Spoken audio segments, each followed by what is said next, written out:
The developer of a Noah's Ark-based theme park in Kentucky has said he will fight for his religious rights after state officials warned he could lose up to $18 million in potential tax credits if they hire only people who believe in the biblical flood.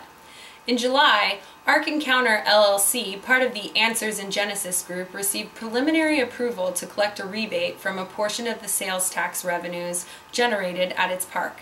However, because of a job application that was submitted to AIG for a computer design artist position, which was advertised on the AIG's website, which was then forwarded to Kentucky state officials by the group Americans United for the Separation of Church and State, the job application was pretty standard apart from two little requirements: a letter of salvation testimony, a creation belief statement.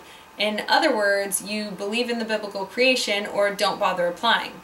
Tourism, Arts, and Heritage Cabinet Secretary Bob Stewart said that such a job posting would violate Kentucky's state and federal hiring laws. Ark Encounter, which is a theme park development highlighting the biblical flood, which is expected to open in 2016, is not hiring anyone yet, but its parent company, Answers in Genesis, asks employees to sign these faith statements. It is wondered by this channel why anyone has to be hired for this construction apart from one 700-year-old man and his immediate family to construct this ark, as it is billed as being a genuine replica, and this would add to its authenticity. However, on the Answers in Genesis website, it has said, huge earth-moving machines were delivered to the Ark Encounter site, and the excavation for the life-size Noah's Ark project has begun. Mike Zovath, who is also co-founder of Answers in Genesis, said if tax incentives for the project are withdrawn because AIG does not give written assurances the state now seeks, it would violate the organization's First Amendment and state constitutional rights.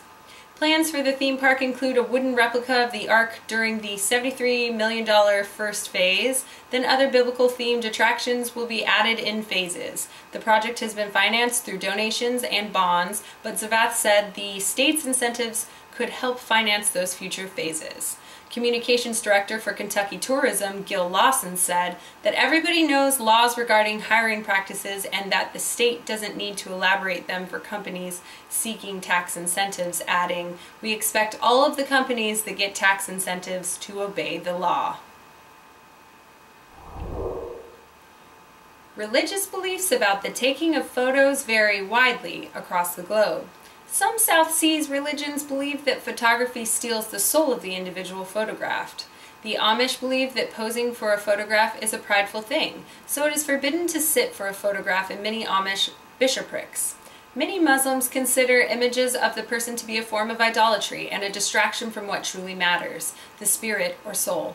However, in modern society, with the advent of digital photography and the accessibility of phones with built-in cameras that today produce images of extremely high quality, the trend toward taking selfies is almost a religion unto itself. Nowhere is the modern sociological reality more at odds with ancient religious ideology than at the annual Hajj pilgrimage to Mecca.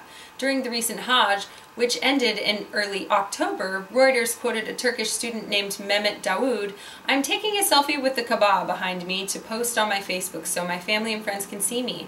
That's the way we communicate these days. No need to call." As for the clerics who hold the journey as a more sacred thing, there is something of a sectarian split opinion. Sunni Muslims of the Wahhabi school are the most annoyed, but for many it's just a harmless indulgence. As Sheikh Abdallah bin Ali Basfar, a Saudi cleric, told Reuters, "There's no harm in these photos. People just want to have fun and remember being in the holy sites."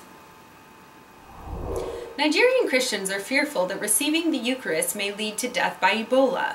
Prominent Nigerian churches have asked parishioners to stop taking the communion elements in the mouth and refrain from shaking hands as a ceremonial sign of peace. Nigeria's Catholic and Anglican churches issued statements asking priests to deliver communion elements into parishioners' cupped palms instead of placing the wafers on the tongue. The Archbishop of Lagos, Alfred Adewale Martins, released a statement saying, "Let us state clearly that the reception of communion in the hand neither affects the validity, sanctity, dignity, and divinity of the Eucharist, nor vitiates the full effects of the sacrament on its recipients. Shaking of hands during the rite of peace would similarly be discouraged until the Ebola scare is over," the Catholic Archbishop of Abuja announced. Medical experts have advised priests to wear gloves during the ceremony and use disposable cups to distribute wine. The Catholic Archdiocese of Lagos recently assured parishioners that priests could respect the wishes of those who wanted to have the communion wafer placed inside their mouths. Those faithful who approach the altar and desire to receive communion on the tongue should be given accordingly.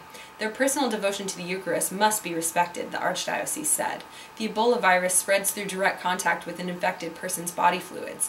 Health experts have not approved a vaccine or treatment that can cure the sickness. Nigerian government officials are fearful that sick citizens will flock to large cities like Lagos to seek supernatural cures from faith healers.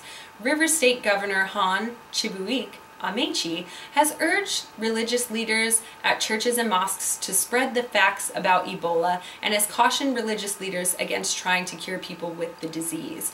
Ebola has already infected nearly 5,000 people across West Africa, causing at least 2,400 deaths.